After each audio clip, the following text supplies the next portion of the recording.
जो लोग राजस्थान के अलावा बाहर काम करे जैसे कर्नाटक, तमिलनाडु, तेलंगाना, केरल और लोग कई कई समस्या आवे तो भाई देखो बता रही है पूरा वीडियो देखो પણ તેલુગુ માટે બોલનું આવતું નથી આમ મોગે ધોળું હવે કાળું જ દિયો એટલે તો તેલુગુ ને હેરફોન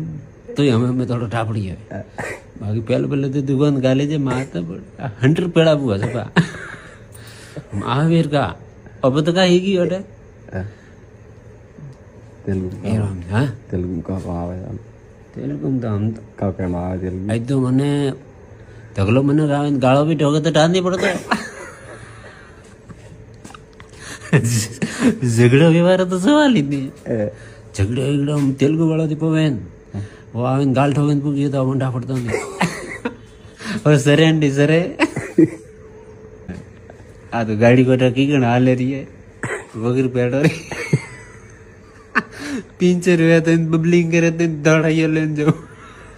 पर गाड़ी पार है आवाज तो पकी है अब हम कॉन्फिडेंट अब हम कॉन्फिडेंट गणु है रे ये पड़ा मोड़ा धरी अबे मोड़ा है इसके अंदर गई हाँ अटे आवेन पड़ो अबे और खेती में अपना खेती अटे आवेन सेट हुआ बोले तो